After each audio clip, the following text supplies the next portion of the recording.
అస్సలాము అలైకుం వరహ్మతుల్లాహి వబరకాతుహు. అఊజు బిల్లాహి మినష్ షైతానిర్ రజీం. బిస్మిల్లాహిర్ రహ్మానిర్ రహీం. శాపగ్రస్తుడైన సైతాను బారి నుంచి సృష్టికర్త అయిన అల్లాహ్ యొక్క రక్షణని, అల్లాహ్ యొక్క సహాయాన్ని, రక్షణ వేడుకుంటూ ఉన్నాను. ఆమీన్. అల్లాహ్ ప్రవక్త ముహమ్మద్ సల్లల్లాహు అలైహి వసల్లం గారిపైన శాంతి సేవకులు కురిపించండి వల్ల ఆమీన్. ఈరోజు మనం ఇస్లాం మూల సూత్రాల గురించి తెలుసుకోబోతూ ఉన్నాము. ఖురాన్ మరియు హదీసుల్లో వీటి గురించి తెలియజేయడం జరిగింది. ముందుగా 6 ప్రశ్నలు.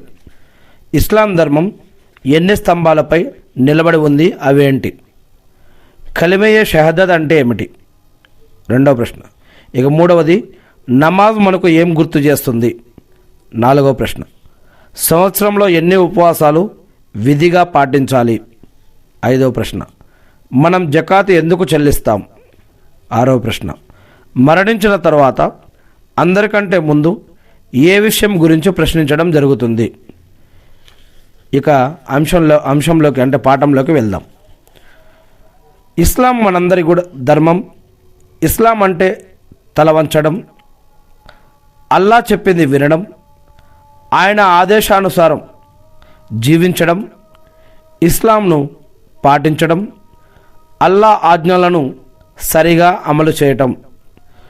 అల్లా అంటే దేవుడు, ప్రభువు, కరుణామయుడు, రక్షకుడు, రారాజు, సృష్టికర్త ఇలాంటి పదాలని అరబ్బీ భాషలో అల్లా అని అంటారు.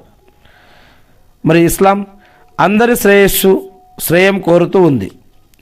ఇస్లాం పాటించడానికి మనం కొన్ని కనబరిచిన సూత్రాలకు కట్టుబడి ఉండాలి. ఏ విధంగా ఒక భవనంలో మూల స్తంభాలు అవసరమో అదేవిధంగా ఇస్లాం ధర్మానికి ఈ స్తంభాలు అత్యవసరం అని ఖురాన్ మరియు హదీసుల్లో చెప్పడం జరుగుతూ ఉంది.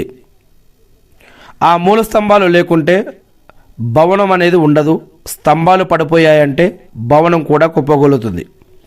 అలానే ఇస్లాం అనే ధర్మం ఏ 5 స్తంభాల మీద నిలిచిందంటే, 1 విశ్వాసం పట్ల సాక్ష్యం ఇవ్వటం, 2 నమాజ్, 3 ఉపవాసం, 4 జకాత్, 5 హజ్. విశ్వాసం పట్ల సాక్ష్యం, నమాజ్, ఉపవాసం, జకాత్, హజ్. ఇక విశ్వాసం గురించి సాక్ష్యం అంటే లా ఇలాహ ఇల్లల్లా మొహమ్మద్ రసూలుల్లా. మొహమ్మద్ అన్నప్పుడు మనం సల్లల్లాహు అలైహి వసల్లం చెప్పడం ఇంకా మంచిది. అల్లా, దీని యొక్క అర్థం అల్లా తప్ప ఇతర ఆరాధ్య దైవం లేదు అని దీని యొక్క అర్థం. అంటే అరబ్బీ భాషలో మనం అల్లా అని ఏమని అంటాం? సృష్టికర్త, దేవుడు, భగవంతుడు, రారాజు, ప్రభువు ఇలాంటి పదాలన్నిటినీ అరబ్బీ భాషలో అల్లా అని అంటాం. ఇప్పుడు లా ఇలాహ ఇల్లల్లా అంటే అల్లా తప్ప ఇంకెవరు ఆరాధనకు అర్హులు లేరు అని అంటే దీని యొక్క అర్థం దేవుడు తప్ప ఎవ్వడు ఆరాధనకి అర్హులు కారు అని. ఇక దీనిని ఇంకో రకంగా చెప్పుకుంటే సృష్టికర్త తప్ప ఆరాధనకి అర్హులు ఎవరూ లేరు అని. ఇంకో రకంగా చెప్పాలి అంటే సృష్టింపబడ్డ వాటిని కాదు, వీటన్నిటిని సృష్టించిన సృష్టికర్తనే ఆరాధించాలి అని ఇంకొక అర్థం. ఇక్కడ లా ఇలాహ ఇల్లల్లా అర్థమైంది.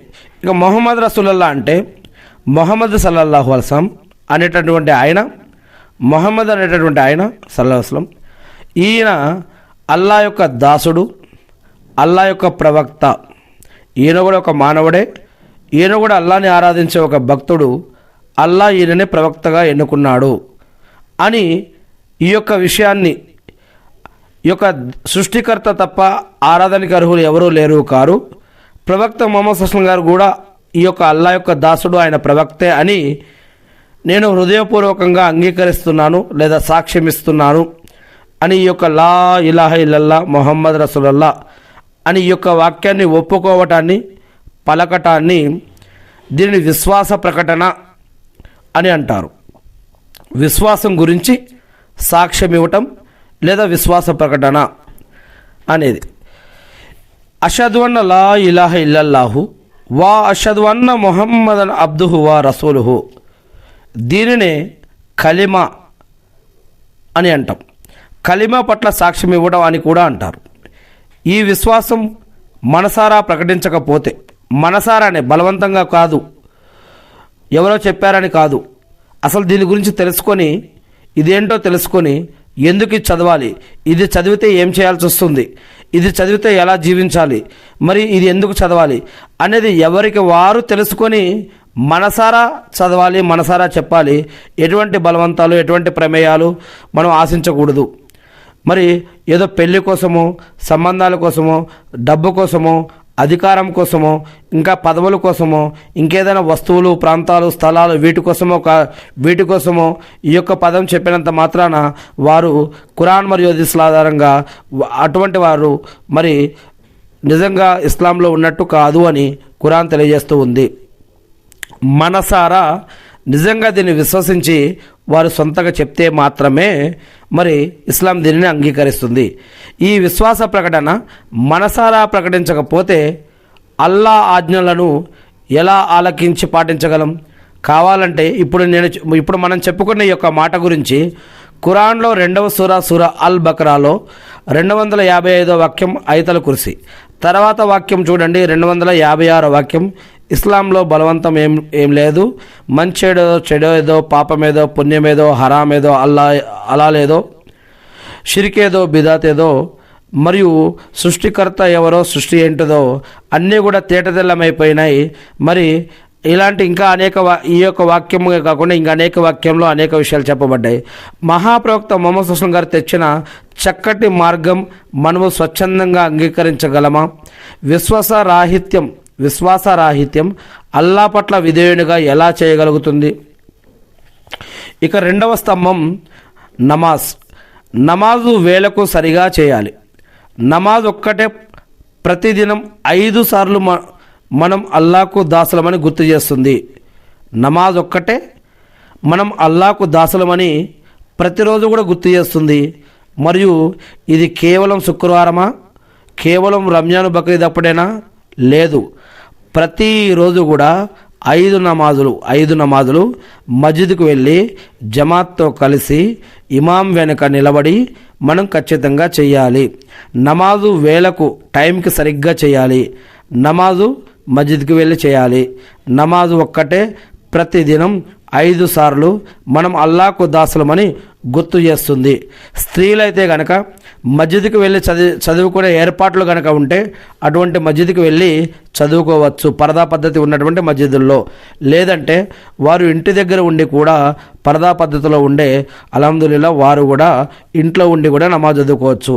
ఇంకొకటి ఫర్జ్ నమాజు మస్జిద్కి వెళ్ళి జమాత్తో కలిసి నమాజ్ చదివితే నఫిల్ లేదా సున్నత్ నమాజులు, ఇంకా ఏవైనా ఇతర నమాజులు, తహజ్జుద్ లాంటి తరావీ లాంటి ఇతర నమాజులు మనం ఇళ్లల్లో కూడా చదువుకోవాలి కూడా. ఎందుకంటే ప్రవక్త ముహమ్మద్ సల్లల్లాహు అలైహి వసల్లం గారు చెప్పారు, మీరు మీ ఇండ్లని శ్మశాన వాటికలుగా చేసుకోకండి, మీ ఇండ్లలో ఖురాన్ చదవండి, మీ ఇండ్లలో నఫిల్ సున్నత్ నమాజులు చదవండి, మీ ఇళ్లలో ప్రార్థనలు చేసుకోండి, మరియు మీ స్త్రీలను కూడా ఆరాధన చేయమని చెప్పండి, మరియు మీ పిల్లలను కూడా ఆరాధన పద్ధతులు వారికి కూడా నేర్పండి అని ఇలాంటి అనేక విషయాలు మరియు కొన్ని ఖురాన్లో, కొన్ని హదీసులో కూడా చెప్పబడ్డాయి. మరియు నమాజ్ ఒక్కటే ప్రతిదినం 5 సార్లు మనం అల్లాకు దాసులమని గుర్తు చేస్తుంది. ఆ అల్లా యొక్క ఆజ్ఞల ప్రకారం నడుచుకోవాలని తెలియజేస్తుంది. మర్చిపోవడం వల్ల, ఇంకే కారణం వల్ల కానీ నమాజులు వదిలినట్లయితే వెంటనే క్షమాపణ వేడుకోవాలి అని మనకి ఇస్లాంలో తెలియజేయడం జరిగింది. మరి నమాజు వదలకుండా జాగ్రత్తలు పడాలి అని, నమాజు సక్రమంగా చేయని వ్యక్తి అల్లాను, ఆయన ఆజ్ఞల్ని ఎలా జ్ఞాపకం ఉంచుకోగలడు?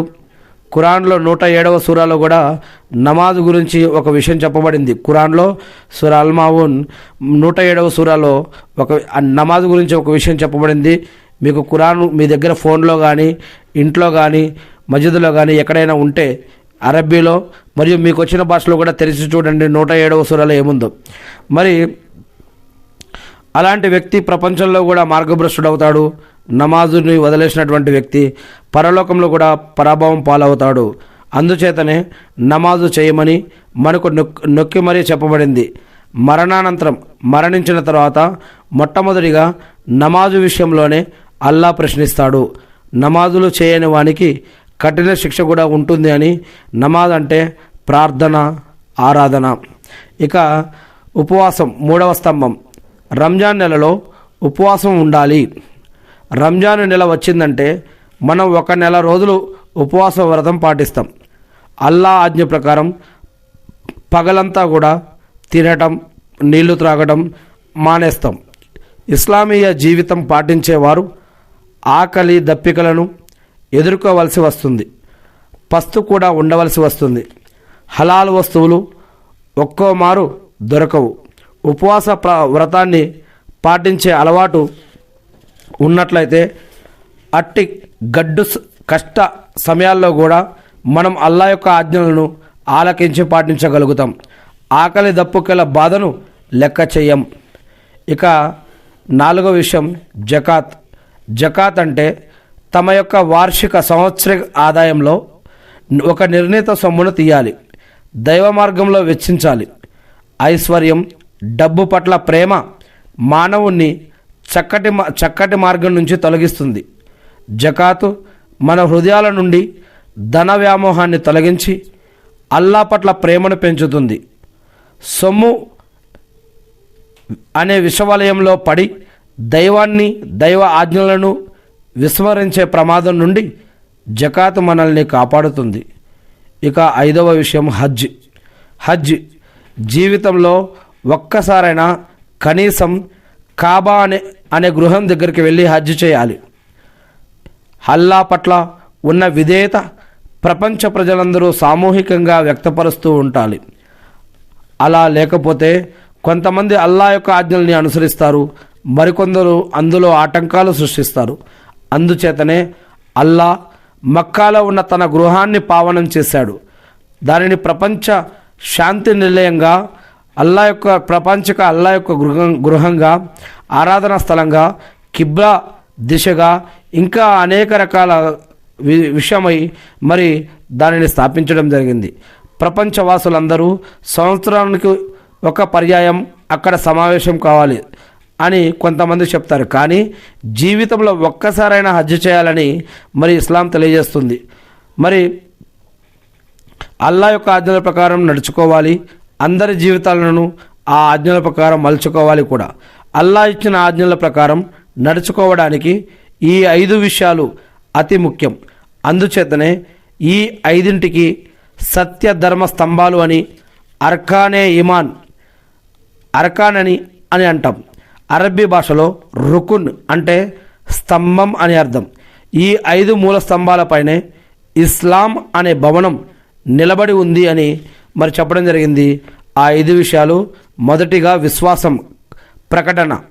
ప్రకటన అంటే కల్మా చదవటం లేదా కల్మాని ఒప్పుకోవటం మనస్ఫూర్తిగా, అది కూడా విశ్వాసం గురించి సాక్ష్యం పలకడం. 2వది నమాజు చేయటం. 3వది ఉపవాసాలు పాటించటం. 4వది జకాత్ ఇవ్వటం. 5వది హజ్ చేయటం. మరి ఇప్పుడు మన ముందు 6 ప్రశ్నలు ఉన్నాయి. ఇస్లాం ధర్మం ఎన్ని స్తంభాలపై నిలబడి ఉంది? అవి ఏంటి? కలిమయే షహదత్ అంటే ఏమిటి? విశ్వాస ప్రకటన అంటే ఏమిటి? నమాజు మనకు ఏం గుర్తు చేస్తుంది?